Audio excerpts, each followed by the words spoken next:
हरि ओम।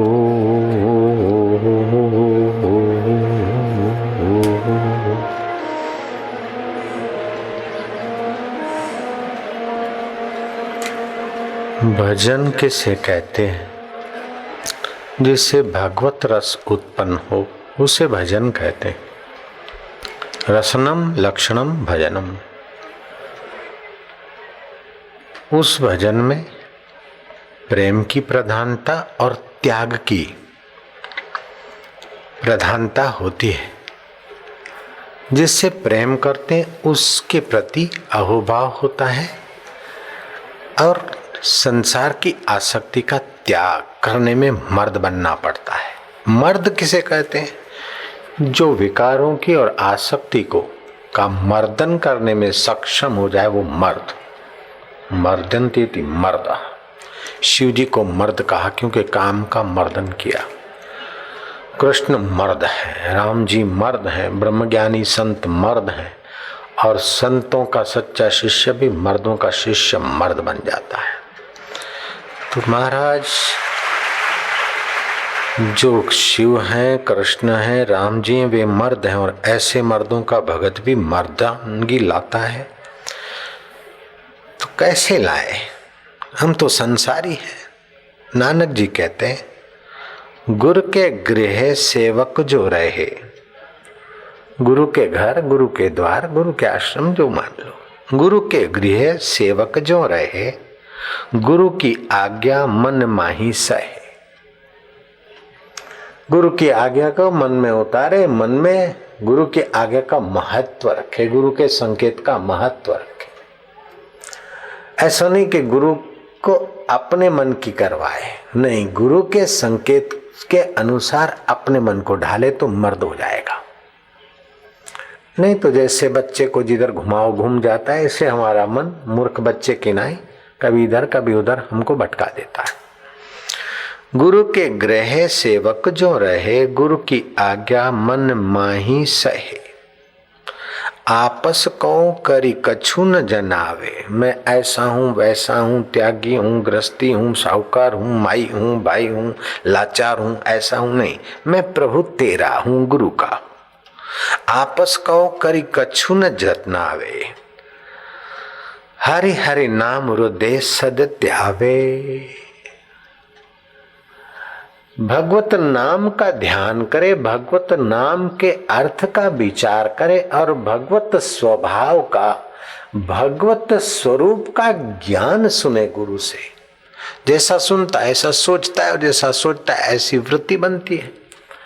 तो नश्वर राग की, द्वेष की, मेरी की, तेरी की, उसका नाक ऐसा है, उसकी आंख ऐसी, उसका मकान ऐसा है, उसका सोफा ऐसा है, ये तुच्छ चीजें भर भर के तुच्छ मगज ना करे। लेकिन भगवान आनंद स्वरूप है, भगवान ज्ञान स्वरूप है, भगवान चैतन्य स्वरूप है और भगवान शाश्वत है। भगवत सत्ता का जन्म नहीं होता, भगवान की मृत्यु नहीं होती और वो भगवान हमारा आत्मा होकर बैठा है तो हमारा भी जन्म नहीं होता, शरीर का जन्म होता है। शरीर की मृत्यु होती है, मन की वृत्तियां बदलती, लेकिन आत्मा भगवान उनको जानने वाला है, उनको जानने वाला है। वो अभी कह रहे हैं, लेकिन जब गुरु के आज्ञा के अनुसार मर्द बनेंगे तो पता चलेगा कि उनको जानने वाला वो भगवान मुझसे अलग नहीं और मैं उससे अलग नहीं। वो थे न मुझसे दूर न मैं उनसे दूर था, आता न था नजर तो नजर का कसूर था।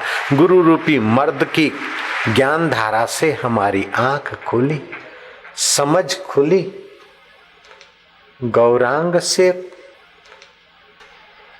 प्रश्न किया गया चैतन्य महाप्रभु से कि गृहस्थी लोग इतना सेवा पूजा जप तप करते फिर भी प्रभु रस का निश्चित रूप से साक्षात्कार क्यों नहीं कर पाते? बोले थोड़ा बहुत करते हैं और बाद में फिर विकारी जीवन में बह जाते हैं और मन के कहने में तो फिर नष्ट कर देते। फिर थोड़ा कुछ करते, फिर इसी विकारों में, मन मुक्ता में अपनी क्षमताएं खो देते हैं। गुरु के ग्रही सेवक जो रहे, गुरु की आज्ञा मन मही सहे। आपस कऊं करी कछु न जनावे, हरिहर नाम हृदय सद त्यावे। मन बेचे सतगुरु के पास, तिस सेवक के कारज रास। सतगुरु के ज्ञान में, सतगुरु की निष्ठा में, सतगुरु के देवी कार्य में, सतगुरु के सतगुरु तत्व में मन को मिलाता जाए, बेचता जाए। मन बेचे सतगुरु के पासी, तिस सेवक के कारज राशि। मन उनको सौंप देंगे तो अपनी चिंता और अहंता नहीं रहेगी, तो विश्रांति मिलेगी मन को, और मन की विश्रांति सामर्थ्य लाएगी। आलस्य में और विश्रांति में क्या फर्क है? आलस्य में व्यक्ति वस्तु और परिस्थिति का चिंतन करता है, या तो फिर निद्रा में डूब जाता है, आलसी पराधीन हो जाता है, और विश्रांति वाला स्व के अधीन हो जाता है, स्व के सुख में जगता है। आलसी पतन के तरफ जाता है और विश्रांति वाला परमात्मा सुख के तरफ जाता है। चित्त की विश्रांति प्रसाद की जननी है, प्रभु सामर्थ्य की जननी है, शुभ संकल्प सामर्थ्य की जननी है। तो अगर भगवान को या भगवत प्राप्त गुरु को मन अर्पण किया तो मन की उधेड़ बूंद कम होती जाएगी और विश्रांति मिलेगी। तो विश्रांति साधना का एकदम सार में सार सोपान है। आप ध्यान भजन करो, उसके पहले आप कोई काम करो, उसके पहले काम पूरा करो, उसके पहले क्या होता है? विश्रांति होती है। लेकिन वो विश्रांति आलस्य रूप हो जाती है, कल्पना रूप हो जाती है, नहीं। अब वो विश्रांति समर्पण रूप हो जाए, प्रेमा भक्ति रूप हो जाए, तो चित्त में विश्रांति आएगी। विश्रांति से शरीर का तो थकान और तनाव मिटेगा, मन की थकान और तनाव भी मिटेगा, और भावनाओं की थकान और तनाव भी मिटने लगेगा। उस विश्रांति में प्रवेश पाने के लिए आप ईश्वर को अपना माने और ईश्वर को सर्वसमर्थ माने, ईश्वर को परम सुहृद माने और ईश्वर को शाश्वत माने, और ईश्वर को लोक लोकांतर में न माने और कभी कभार मिलेंगे नहीं। मेरा मन विश्रांति हुआ तो ईश्वर में ही तो होगा, और कहाँ होगा? विश्रांति कहाँ मिलेगी? बिनु हरि पद जिय की जरनी न जाई। इस जीवात्मा की दौड़ भाग, इस जीवात्मा की तपन बिनु रघुवीर पद, उस भगवत पद में विश्रांति पाए बिना ये जीव की तपन और दौड़ भाग नहीं मिट सकती। इसीलिए चित्त की विश्रांति की एक सुंदर साधना सीख लो, एक सुंदर उपाय सीख लो। कर करा के फिर छोड़ दो, कुछ नहीं करना है, बस मैं तेरा तू मेरा। जैसे जहाज में, बस में, गाड़ी में बैठते हैं, फिर वहां दौड़ना धूपना नहीं है, खाली कुछ नहीं करना है, अपने आप मुसाफरी होती है। ऐसे ही साधन भजन की जगह पर बैठे थोड़ा बहुत कर करा के बाहर की दौड़ धूप आपा दापी से थोड़ा मन शांत हुआ, फिर कुछ नहीं करना है। शांति, श्वास गिनते गिनते मन शांति पाए, विश्रांति पाए। अगर नींद आती है अथवा थकान होती तो शरीर को खींचे, ढीला छोड़े। नींद आए तो गहरा श्वास लेकर थोड़ा भगवत उच्चारण जोर से करे, फिर विश्रांति। सुबह ये अभ्यास बढ़ाता जाए विश्रांति का, नींद न आ पाए उसका ध्यान रखे। दोपहर को ये अभ्यास करे, और शाम को या रात को लेटे लेटे करे, और नींद आ जाए तो कोई हरकत नहीं। इस विश्रांति को प्रसाद कहा गया है। श्री कृष्ण ने कहा, प्रसादे सर्व दुखा नाम हानि रस्योपजायते प्रसन्न चेत सोयासु बुद्धि परिवर्तिष्ठते। इस विश्रांति से जो सुख मिलेगा, जो समझ मिलेगी, जो पुण्य मिलेगा, यज्ञ करता भले यज्ञ करते रहे, तप वाले भले तप करें, संसार की आपाधापी से सुखी होने वाले भले संसार के पीछे भागते रहें, लेकिन संसार तुम्हारे पीछे भागने को राजी हो जाएगा। यज्ञ का फल तुम्हारी सेवा में लगने को मौका खोजेगा, तप का फल तुम्हारे को खोजने के लिए तैयार रहेगा। आप ऐसी जगह पर आसानी से पहुंच सकते। ये जेट युग है, ये जमाना तेज जमाना है। ऐसा साधन, ऐसा उपाय हो कि मन को जल्दी परमात्मा के रस का थोड़ा सा चस्का लग जाए। लोग बोलते हैं हमारा मन ऐसा है, हमारा चित्त ऐसा है, हमारा चित्त स्थिर नहीं रहता, हमारा चित्त ठहरता नहीं। अरे ये उसका सद्गुण है, दुर्गुण नहीं है भैया। चित्त ठहरता नहीं, ये उसका सद्गुण है। आप अनर्थ ना करो इसके साथ। अगर ठहर जाए तो प्रगति कैसे करेगा? चित्त चैतन्य से उभरा है। तुम कहां कहां चित्त को ठहराओगे? कहीं नहीं ठहरेगा। वो तो भागेगा भागेगा, जब उसकी मूल जगह आएगी तभी ठहरेगा। मेरा मन कहीं लगता नहीं, सत्संग सुनता हूं उसके बाद इधर मन मेरा कहीं लगता नहीं, मेरा चित्त कहीं लगता नहीं। अब चित्त कहाँ लगे?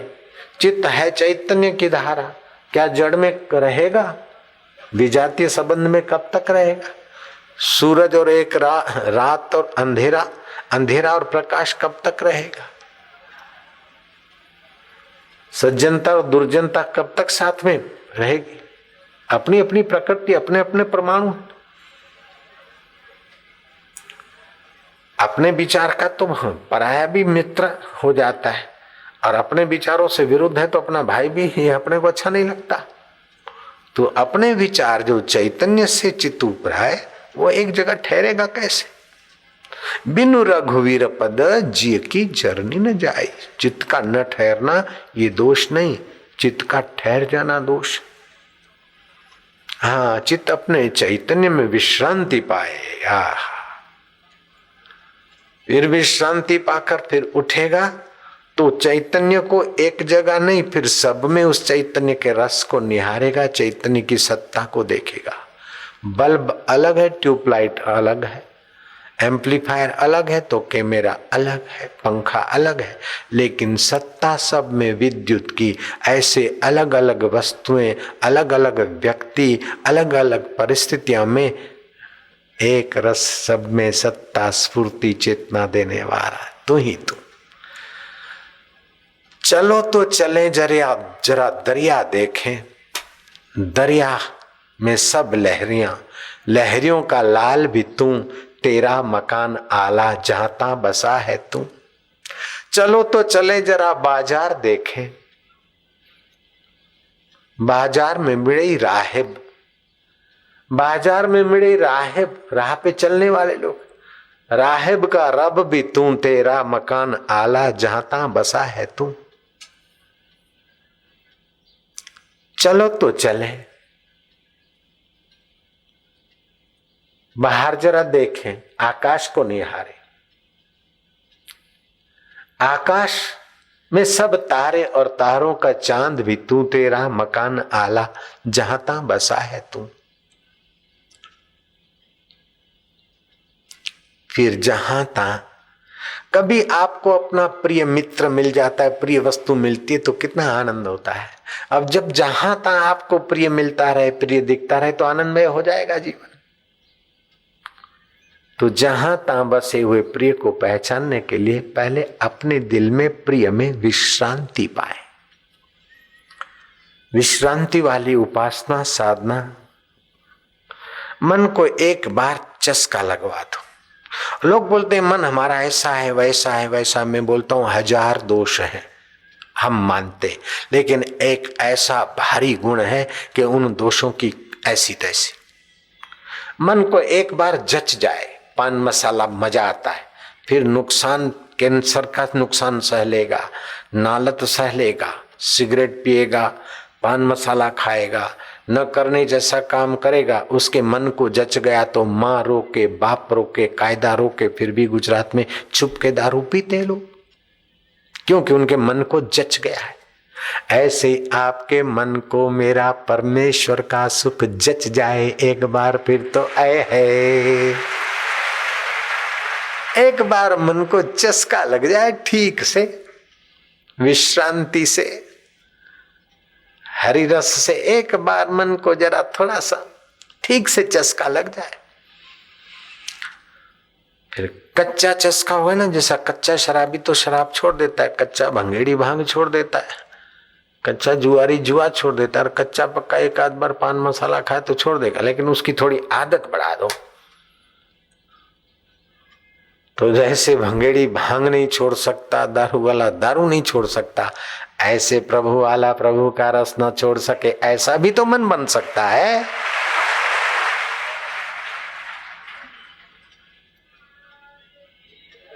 न चलती भगवत पदार विंदात लव निमिषार्दम मपेहि सब वैष्णवाग्रह। जो भगवत पद से एक लवलेश निमित्त भी दूर नहीं जाता, वो वैष्णव में, भक्तों में, संतों में सर्वोपरि माना जाता। भगवान कहते हैं मैं संतन के पीछे जाऊं जहां जहां संत सिधारे, औधव मोहे संत अति प्यारे।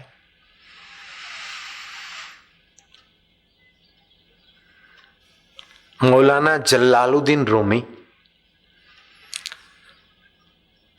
दुनियावी सुखों की तो कमी नहीं थी, लेकिन हृदय में कोई प्यास थी, चित्त कहीं ठहरा नहीं।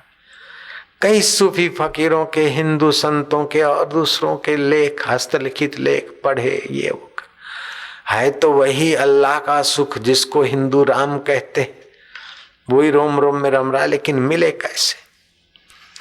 उसकी खोजबीन करते करते कहीं तो अफगानिस्तान के, तो कहीं कहीं के, तो कहीं हिंदुस्तान के साधु संतों के पुस्तक इकट्ठे करते, पढ़ते, जो अच्छा लगता उसको अंडरलाइन करते, फिर उन्हीं में से संकलन करके एक पुस्तक लिख रहे थे।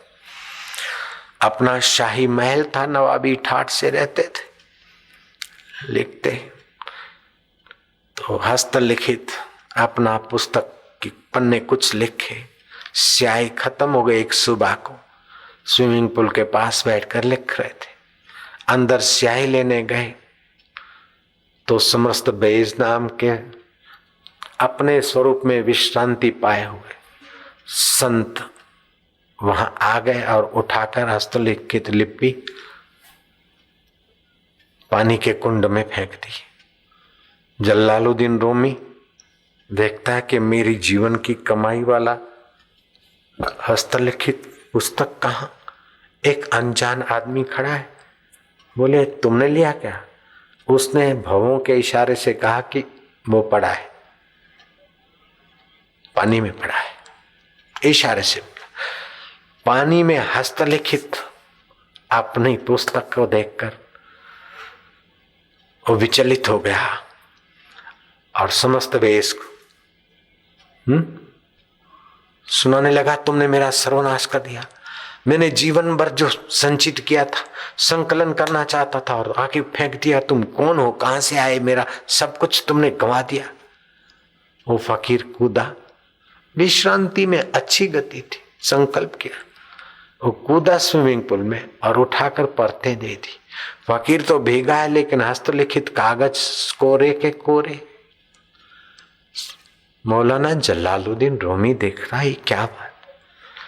जिस फकीर की कोई समर्थ संत की खोज करता था, वो घर बैठे अल्लाह ने भेज दिया, चरणों पे गिर पड़ा। और फिर उस फकीर का थोड़ा सत्संग, थोड़ा साधन सीखकर मौलाना जलालुद्दीन रूमी को अपने चित्त में चैतन्य स्वरूप अल्लाह की, परमेश्वर की मस्ती का एहसास हुआ। फिर तो वो लिखा, पहले तो इधर उधर से चुरा कर किताब बना रहा था, अब तो जो बोले वो शास्त्र बन जाए। जलालुद्दीन रूमी लिखता है कि ए इंसान, तो अगर पत्थर है तो फकीर के संग में तू मणि बन जाएगा, हीरा बन जाएगा, पारस बन जाएगा। अगर तू हीरा या मणि पारस है तो फकीर के संग में तू बेधा हुआ पारस मिल जाएगा और मालिक के गले की माला में तू चमचम चमकेगा। 50 वर्ष की तेरी इबादतों से भी 2 क्षण सच्चे संतों का मुलाकात और सत्संग तेरे लिए ज्यादा हितकारी होगा। मौलाना जलालुद्दीन रूमी तो अभी कहते हैं, लेकिन श्री कृष्ण ने तो 5226 वर्ष पहले कह दिया। भागवत में लिखा है 50 वर्ष की निष्कपट भक्ति से भी 2 क्षण संत समागम हृदय का अज्ञान मिटा देता है। इसलिए हे सत्पुरुषों, मुझे चरण धोने दो। कितनी नम्रता! ये महानता की पहचान है, नम्रता, प्रसन्नता, उदारता और समता। जो लेना ही लेना जानता है वो संसार में फंसेगा, और जो देना जानता और लेने की परवाह नहीं, परमात्मा के रास्ते सफल हो जाएगा।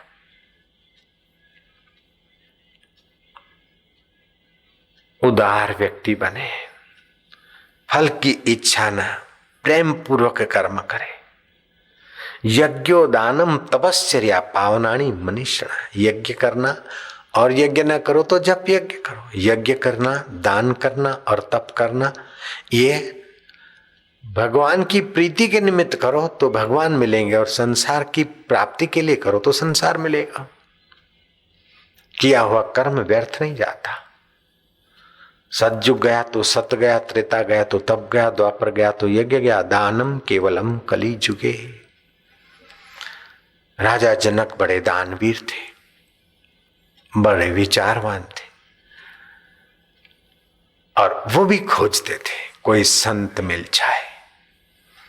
और अष्टावक्र मुनि जब मिले तो राजा जनक उनके चरणों में नतमस्तक होकर कहता, ये ब्रह्म विद्या, ये विश्रांति, परमात्मा सुख प्राप्ति की ऐसी महिमा है कि काला कलुट रंग, ठिंगना और सांवरा स्वरूप, टेढ़ी मेढ़ी टांगे, 8 खोड़ खापड़ वाले अष्टावक्र को भी ये विश्रांति परमात्मा ब्रह्म विद्या ने इतना महान बना दिया कि जनक उनके चरणों में दंडवत प्रणाम करता है। और जनक कहता है 12 वर्ष के अष्टावक्र को, विशाल राज्य, विशाल धन, विशाल काय का धनी, नन्हे मुन्ने आत्मरामी अष्टावक्र को, 12 वर्ष के अष्टावक्र को दंडवत प्रणाम करके कहता है कि कथम ज्ञानम मापनोति।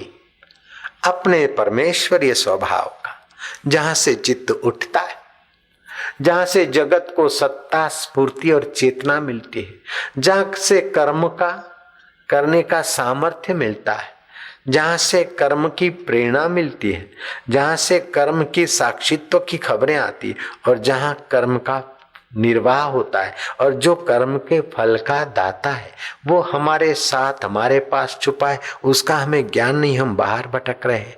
वो ज्ञान कैसे मिले? कथम ज्ञानम मापनोति गुरुवर, वो ज्ञान कैसे प्राप्त हो? कथम मुक्तिर भविष्यति, कैसे मुक्ति होगी? जन्म मरण के चक्रों से और संसार के सभी दुखों से मुक्त कब होंगे, कैसे होंगे, ये बताने की कृपा करो। वैराग्यम च कथम प्राप्त में तत्, वैराग्य, इंद्रियों के विषयों में, संसारी तुच्छ चीजों में जीवन खत्म हो रहा है, उनसे वैराग्य कब प्राप्त होगा? एतत् ब्रूहि मम प्रभु, हे प्रभु, हे गुरुवर, आप ये मुझे कहो।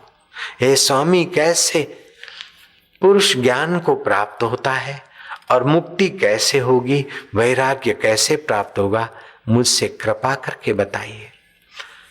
तब मुनि शार्दुल अष्टावक्र कहते हैं, मुक्तिमिच्छसि चेतात विषयान विषवत् त्यज, क्षमा आर्जव दया शोच, सत्यम पीयूष वदम भजा।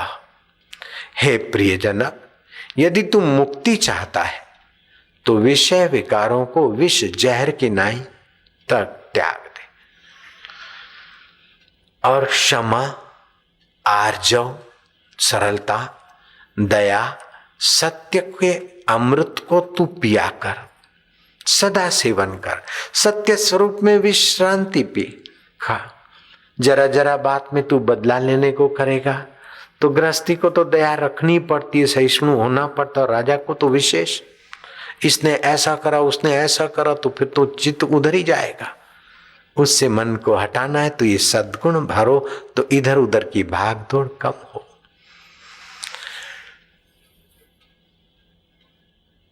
तो विषय देखेंगे नहीं क्या, खाए नहीं, सूंघे नहीं, सुने नहीं, स्पर्श नहीं करे। हाँ, विषय का एक होता है ध्येय त्याग, दूसरा होता है नेह त्याग। एकदम नहीं लेना ये ध्येय त्याग है, और आसक्ति बिना इसका उपयोग करना ये नेह त्याग है। भोजन तो करो, स्वास्थ्य के लिए करो, मजा के लिए 2 ग्रास ज्यादा मत ठोको। कपड़े पहनो, अंग रक्षा के लिए पहनो, कपड़ों से मजा लेने की बेवकूफी छोड़ो।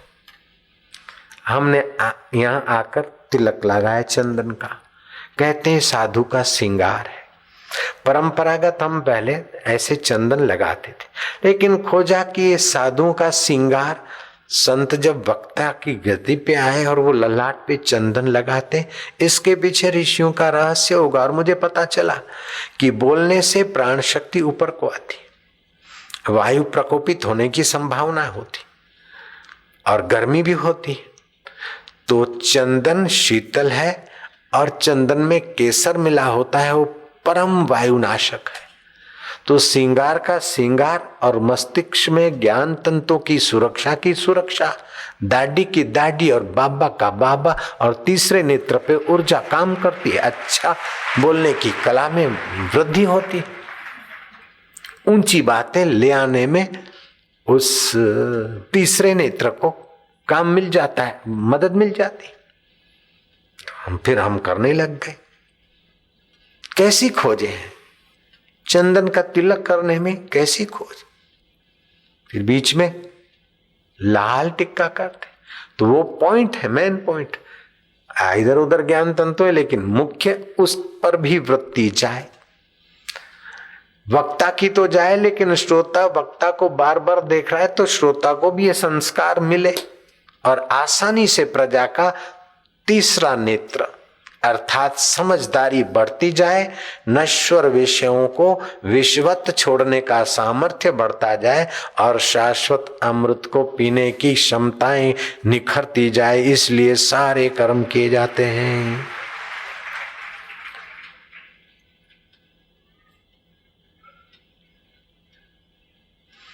परमात्मा प्रेम का एक बार ठीक से रस मिल जाए, उसका उपाय क्या है?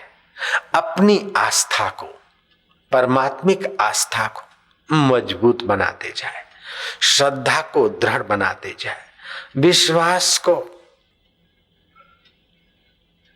श्रद्धा के बिना धर्म लाभ नहीं होता और विश्वास के बिना सिद्धि नहीं मिलती।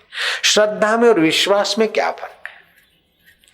श्रद्धा सत्य के तरफ धावने की, चलने की जो रुचि, प्रीति अथवा व्यवस्था है उसे श्रद्धा कहते हैं। और विश्वास, निश्वास हो गया आदमी, मुर्दा। ऐसे ही एक बार ठान लिया ऐसा पाना है, करना है तो करना है, ये हो गया विश्वास। श्रद्धा में श्रद्धेय की प्रधानता होती है। हमारे भगवान ऐसे हैं, हमारे गुरु ऐसे हैं, ऐसे हैं, ऐसे। वो श्रद्धा तो बदलती जाती, लेकिन श्रद्धा परिपक्व होकर जब विश्वास का रूप ले लेती है तो चाहे भगवान हमारे कैसे हो, त्रिलोकीनाथ हो कि गैया चराने वाले हो, लेकिन गोपियों की श्रद्धा ने विश्वास का रूप ले लिया। हमारे गुरु के लिए चाहे कोई कुछ भी बको, मेरे गुरु कलाल खाने जाए, तुम तो बोलते हो कि तुम्हारे गुरु फलानी माई के घर रात को ठहरे थे, और रामकृष्ण तुम ऐसे गुरु के चेले क्यों बने जब जगदम्बा माता से तुम बात कर सकते हो? रामकृष्ण ने कहा तुम मेरे गुरु के लिए कुछ भी बकोगे तो मैं बख्शूंगा नहीं। बख्शूंगा शब्द मेरा मिलाया हुआ है। रामकृष्ण ने कहा कि मेरे गुरु कलाल खाने जाए तो भी मेरे लिए मेरे गुरु नंदराय है, तुम कुछ भी उनके लिए कहो। ये विश्वास है, श्रद्धा ने विश्वास का रूप लिया। श्रद्धा बिना धर्म न होई, है तो थोड़े से दाने चावल के, लेकिन श्रद्धा से आप अर्पण करते हैं। है तो हवन की सामग्री थोड़ी सी, है तो चीज वस्तु रुपया पैसा नश्वर है, हाथ का मैल है, लेकिन श्रद्धा भक्ति से आप किसी को अर्पित करते हैं, विशेष लाभ होता है। यश के लिए अर्पण करते तो राजसी लाभ होता है, सत्पात्र को अर्पित करते तो सात्विक लाभ होता है। श्रद्धा बिना धर्म न हुई और विश्वास के बिना सिद्धि नहीं मिलती और आत्मीयता के बिना परमात्मा प्रेम नहीं उभरता। तो भगवान को अपना माने, सर्वसमर्थ माने, हितैषी माने, परम सुहृद माने और भगवान से बढ़कर संसार या संसार की चीज को महत्वपूर्ण न माने। सर्वोपरि है भगवत सुख, सर्वोपरि है भगवत ज्ञान, सर्वोपरि है भगवत आनंद, सर्वोपरि है मेरे भगवान और मेरे गुरुदेव महाराज।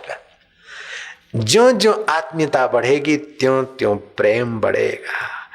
प्रेम पूर्वक की हुई भक्ति आपके बुद्धि में योग भर देगी। ददामी बुद्धि योगम तम ये न माम उपयांति ते, उन्हें मैं बुद्धि योग दे देता हूं जो मेरी प्रीति पूर्वक उपासना भक्ति करते।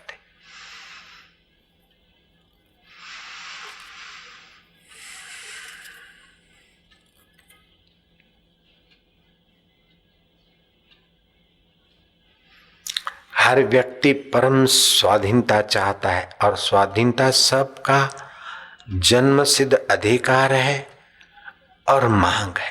कोई भी पराधीनता नहीं चाहता।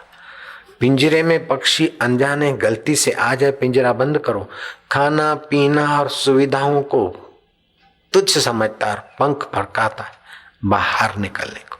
फिर धीरे धीरे रहते रहते लघु ग्रंथि में बंध जाता है उसका मन। फिर भले पिंजरे में सड़ जाए पड़ जाए जीवन पूरा, लेकिन शुरू शुरू में तो उसकी स्वाधीनता छटपटाती। सब स्वाधीनता चाहते हैं, लेकिन स्वाधीन कौन बन सकता है? स्वाधीन वही बन सकता है जो उदार है।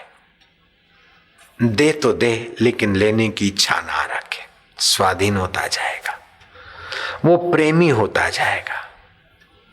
स्वाधीन होने में और प्रेमी होने में जो लाभ मिलता है, जो विश्रांति मिलती है, उस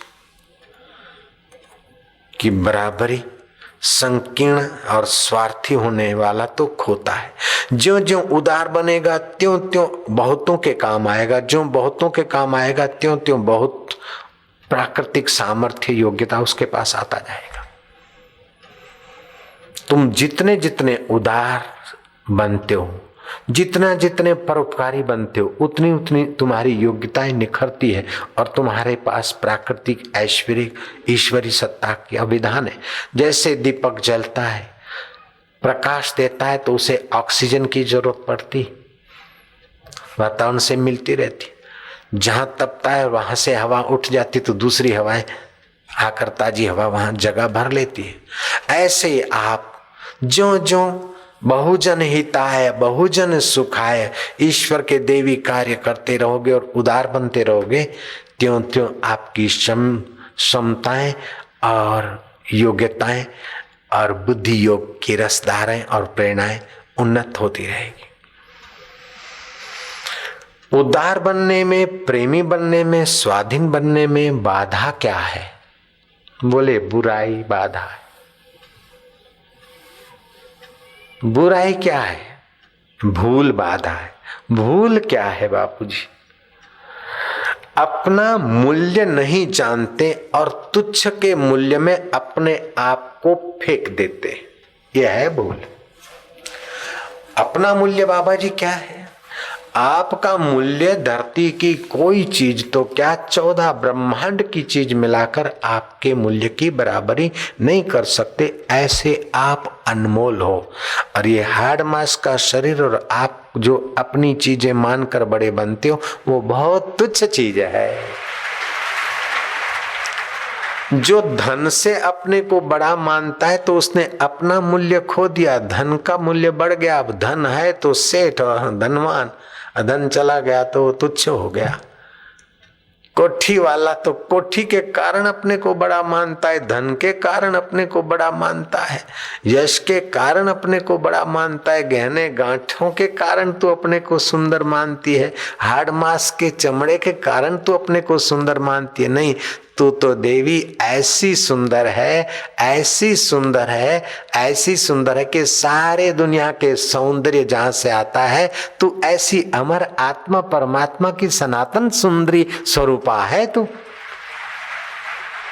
हाड़ मास के सौंदर्य को मूल्य दे दिया और अपना सौंदर्य भूल गए, नश्वर धन को मूल्य दे दिया, अपना मूल्य भूल गए। इसका नाम है भूल।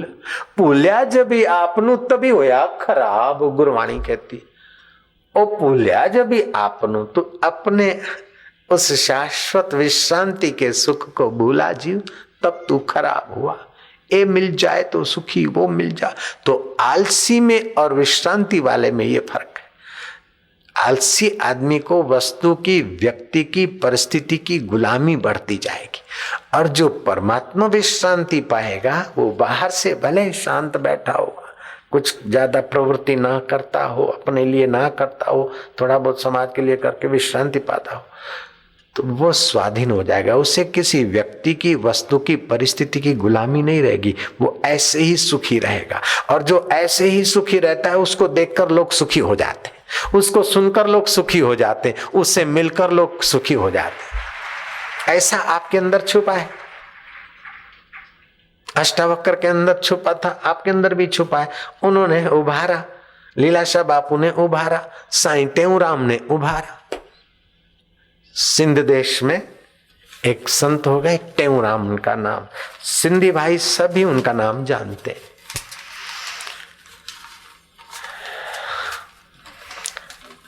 और उनके पास हिंदू तो आते थे और मुसलमान भी उनकी प्रेमा भक्ति के रंग से अपने को रंगने में हिम्मत कर लेते थे।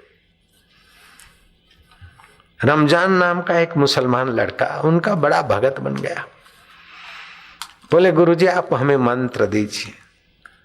गुरु ने कहा मैं मंत्र दूंगा और साधना बताऊंगा तो तेरे ये जो साथी हैं और मुल्ला मौलवी इनको बहकाएंगे, तेरे को मारेंगे पीटेंगे। छोरा तू, बोले कुछ भी हो जाए बाबा।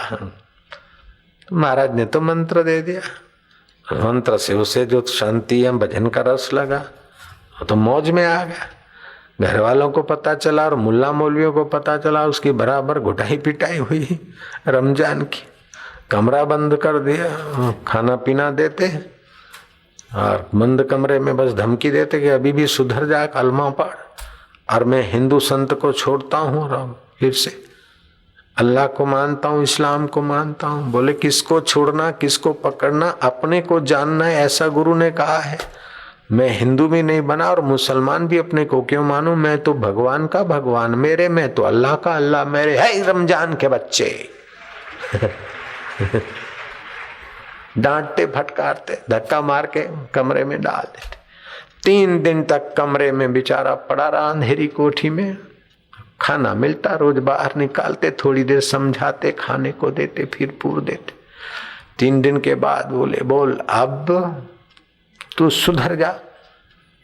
बोले आपकी तो बड़ी रहमत हुई कि 3 दिन में विश्रांति में चला गया, अल्लाह ताला राम के रस में खोया रहा। आप तो मुझे 1 महीना तक पूर दो न।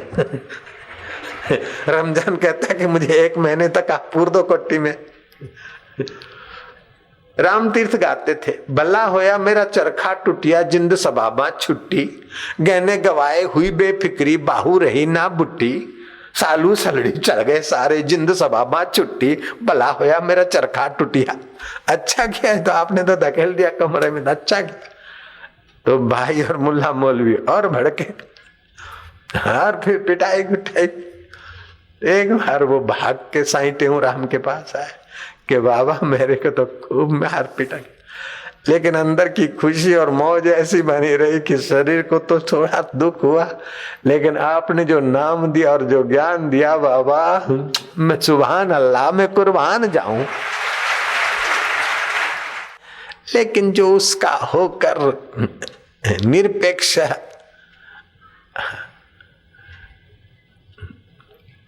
निर्द्वंद घड़ियां गुजारता है भाई, वो तो फिर वो हिंदू नहीं, मुसलमान नहीं, ईसाई पारसी नहीं, वो तो ईश्वर का सनातन स्वरूप। और वास्तव में सभी ईश्वर के सनातन स्वरूप है, किसी भी जाति का शरीर आकृति हो। लेकिन ये सही साधना और सही ज्ञान मिलने के वजह मत पंथ मजहब और ये सारे धर्म स्थान एक प्रकार की रीत भात परंपरा बस रूटीन बन गया। बस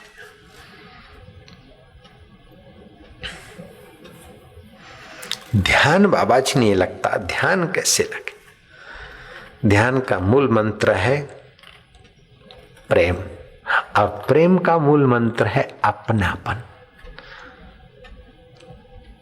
जिससे अपनापन होता है ना, उसके प्रति प्रेम होता है, और जिसके प्रति प्रेम होता है ना, उसका ध्यान होता है।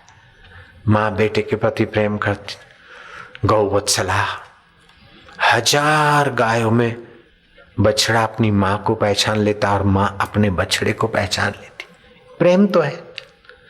ऐसे आपका प्रेम भगवान और भगवत प्राप्त महापुरुषों के प्रति जितना जितना बढ़ता जाएगा, उतना उतना सहज में ध्यान होता जाएगा।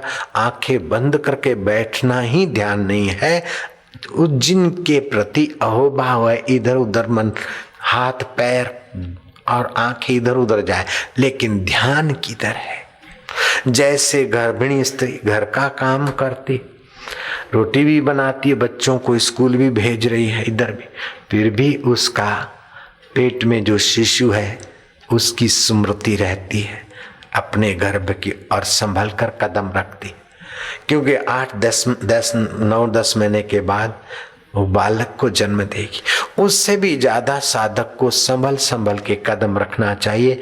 गर्भिणी तो अपने हाड़ मांस के शिशु को जन्म देगी, लेकिन साधक तेरे दिल से तो दिलबर दाता को जन्म देना है। तू जरा संसार में सावधानी से रहा, इधर उधर की निंदा ना सुन, इधर उधर का आकर्षण न सुन, इधर उधर की छोटी मोटी वस्तुओं की स्तुति सुनकर उसके पीछे मन ना लगा।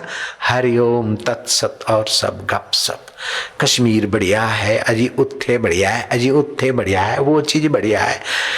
वस्तु व्यक्ति और परिस्थिति से सुख लेंगे तो आप आलसी भोगी विषय विकारी वाले बन जाएंगे।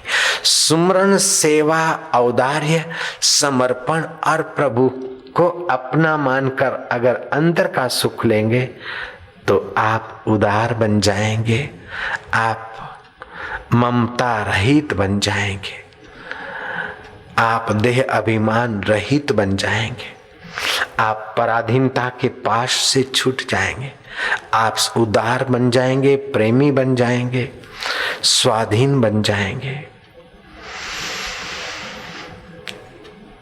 तो वाणी कहती है, गुरु के गृह सेवक जो रहे, गुरु की आज्ञा मन माही सहे।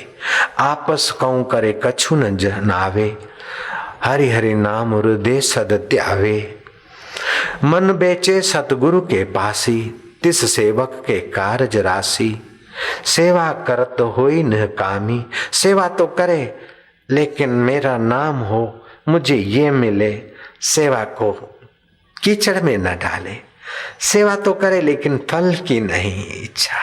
बस सेवा का अपना ही आनंद बहुत है, बस हमारी सेवा स्वीकार हो गई ना, हमारी सेवा, हमें सेवा का मौका मिला, इतना पर्याप्त है, ऐसा मन बनाए। सेवा करत होई निकामी, तिस कहूं होत प्रापत स्वामी। सेवा करे लेकिन निष्काम भाव से करे, रुबाब मारने के लिए नहीं, दिखावे के लिए नहीं, और कुछ संसारी नश्वर चीज के लिए नहीं। बस सेवा के बिना विकास नहीं है, चाहे आध्यात्मिक हो चाहे संसारी हो, लेकिन कुछ न कुछ त्याग बिना जो कर्म नहीं करता उसका विकास संभव नहीं। जो थोड़ा सा सेवा करके और ज्यादा लाभ चाहते हो तो नेता छाप सेवा है, और नेता छाप सेवा की कोई विशेष कदर नहीं होती। साधक छाप सेवा हो, संत छाप सेवा हो। वो टेऊ राम एक संत के डेरे पे गए। एक आध दिन आत्माराम नाम के संत थे, वहां गए। अपने गांव से संत के डेरे पे गए, वहां रहे, बाजार घूमने गए। तंबूरा देखा, तंबूरे का मूल्य है 10 रुपया। उस समय 10 रुपये बड़े होते थे, कहां से लाना। लौट के आ रहे थे, एक जगह पे कामकाज हो रहा था, मकान चुनाई हो रहा था, तो मजदूरों को पैसे मिल रहे थे। तो टेवराम ने पूछा कि एक दिन का कितना पैसा देते। बोले तुम करोगे काम, रोज का 1 रुपया मिलेगा। नहीं तो ये जो ईंटें हैं ना, ये सारी की सारी यहाँ बाहर है, वो चुनाई की जगह पर ईंटें ढेर लगा दो। बोलो कितने पैसे लोगे। बोले 10 रुपया दे देना, क्योंकि 10 रुपये का तंबूरा आएगा, बजाऊंगा, गीत परमेश्वर का गाऊंगा, रस लूंगा और रस बांटूंगा। तो सेठों का स्वभाव होता है जरा बार्गेन करना, कंजूस। बोले 10 रुपये नहीं, 7 रुपये देंगे। बोले अच्छा 7 ही सही। लगे ईंटें उठाने बड़े स्फूर्ति से, उत्साह से। आधे दिन में 1.5 दिन का काम कर डाला।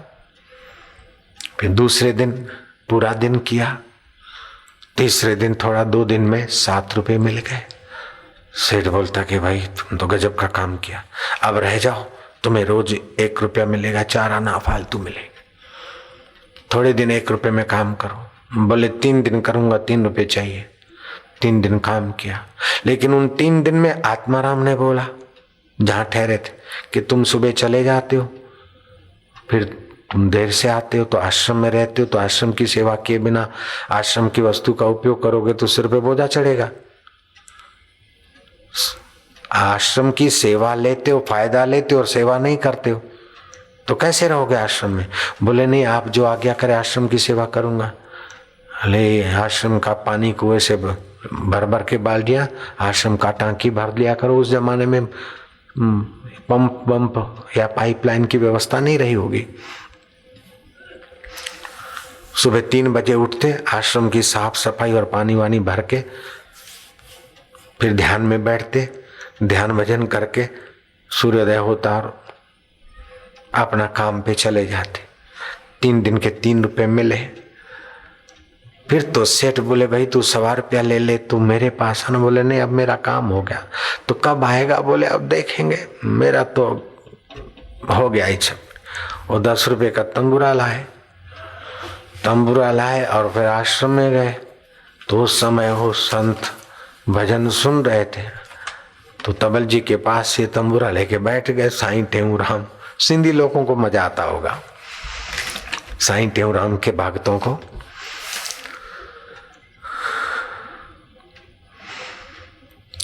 जुलाई 1887 में उनका खंडूग्राम में जन्म हुआ। गुरु आसूराम जी उनके गुरु थे।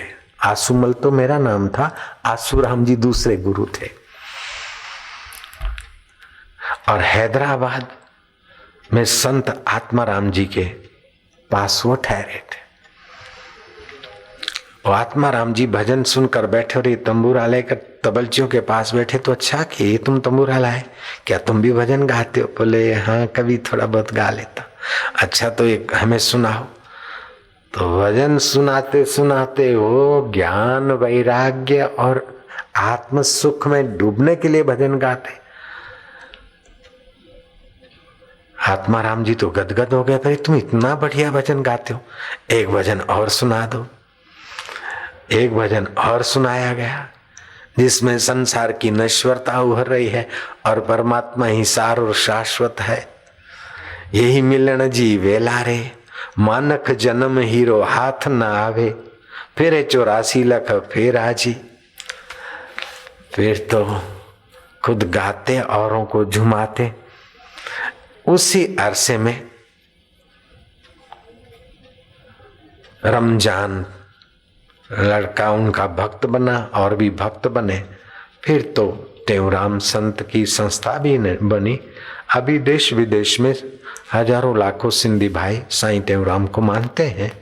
उनका बाह्य चोला नहीं, लेकिन उनके सिद्धांत और सत्संग की व्यवस्थाएं देश भर के सिंधी साईं जानते हैं। तो चित्त शुद्ध होगा, एकाग्र होगा संसार की नश्वरता समझने से और भगवान की महानता समझने से।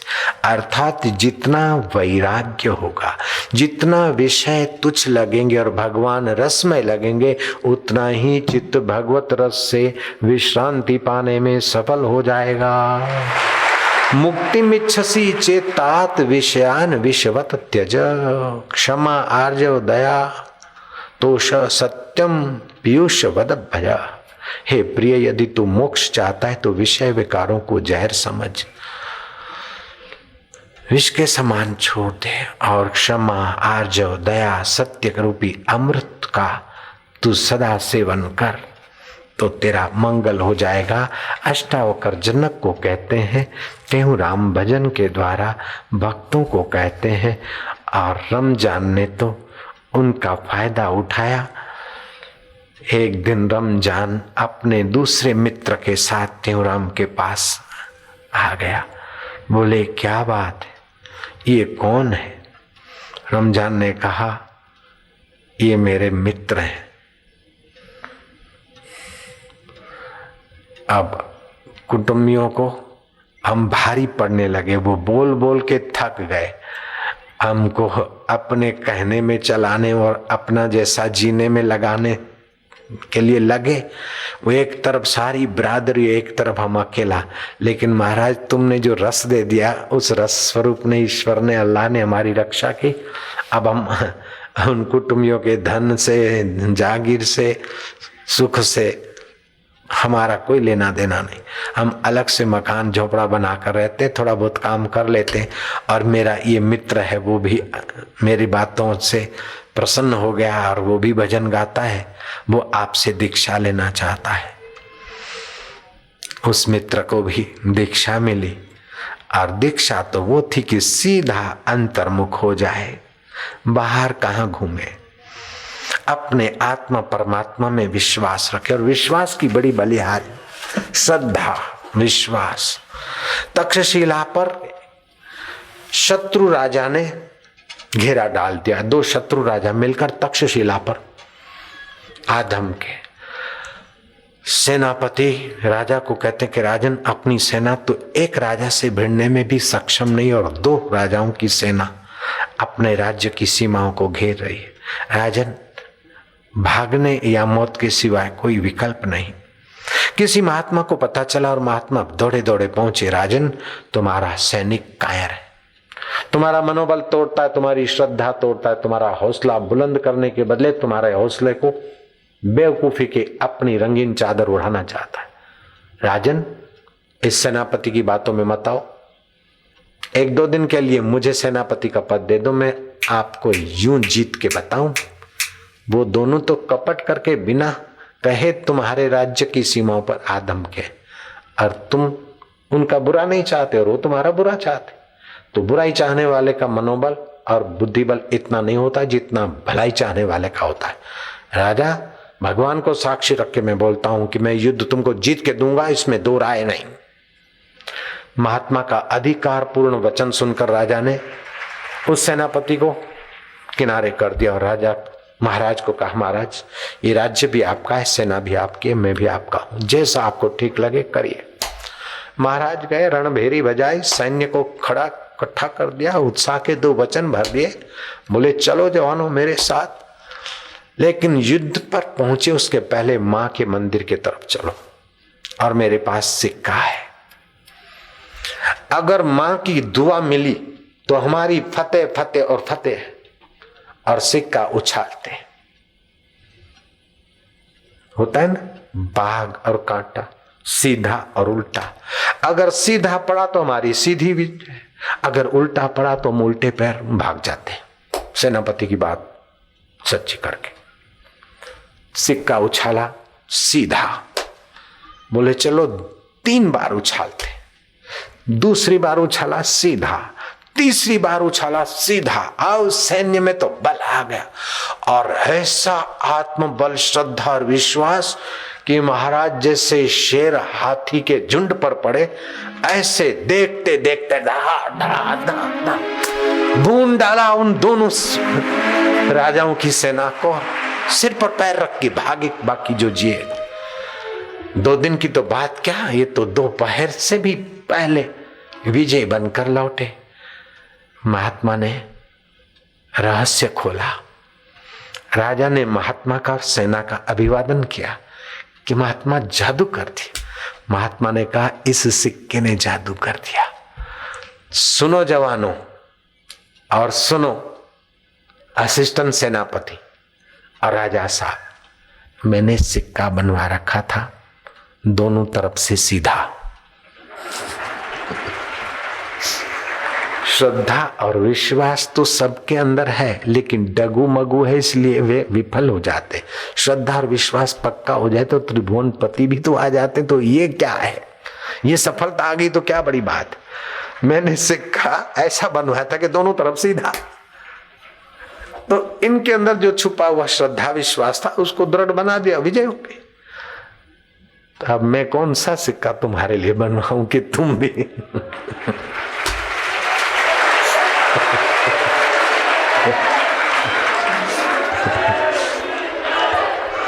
अगर बनवाता हूं तो अब ये पोल पट्टी चलेगी नहीं। सचमुच में मैं बनवा भी लूं तो ये कथा तो तुमने सुन रखी है, तो उसकी असर नहीं होगी। फिर भी मेरे पास एक सिक्का है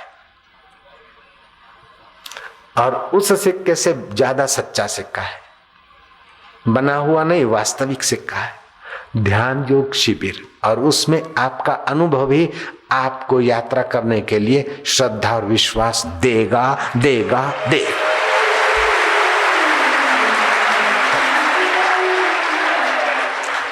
क्योंकि आपका मन रस चाहता है, आपका मन स्वस्थ जीवन चाहता है, सुखी जीवन चाहता है, सम्मानित जीवन चाहता है, और थोड़ी मेहनत से ज्यादा आनंद और अपने दिल का आनंद, उधारा नहीं, स्वतंत्र आनंद, ये आप चाहते हैं। और दिलाने की कुंजी मेरे पास है, इसीलिए हम तो मुझ पे हाथ रख के घूमते मजे से।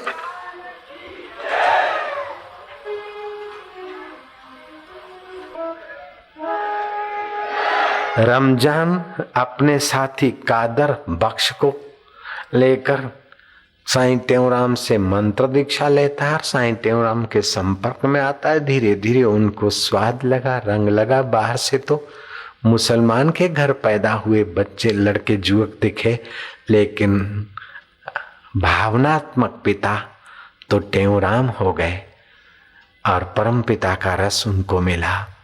6 जुलाई 1887 में खंडूर ग्राम में बालक का प्रागट्य हुआ और उनका नाम धीरे धीरे संत टेवराम के रूप में उभरा। और आप भी विश्रांति पाए, प्रसन्नता पाए, दूसरे का अहित न करे। सामर्थ्यशाली कौन है? समर्थ वो नहीं जो दूसरे को दबोच दे। समर्थ वो है जिससे किसी का अहित ना हो। समर्थ वो है जो किसी वस्तु, व्यक्ति की गुलामी के बिना प्रसन्न रह सके। समर्थ वह है जो अपने आत्मा पर निर्भर रहे। बढ़िया जगह मिल जाए, बढ़िया भोजन मिल जाए, बढ़िया कुछ मिल जाए तब सुख, नहीं तो नहीं। हर हाल में अपने हृदय की प्रसन्नता और विश्रांति बनाए रखे, वह समर्थ है। विकारों को और देहाध्यास को, अहंता ममता का मर्दन करने में जो सक्षम है वो मर्द है। पूरे हैं वे मर्द जो हर हाल में खुश हैं। मिला अगर माल तो उस माल में खुश हैं। हो गए बेहाल तो उसी हाल में खुश हैं। कभी ओढ़े टाट तो कभी बाट में खुश हैं। पूरे हैं वे मर्द जो हर हाल में खुश हैं।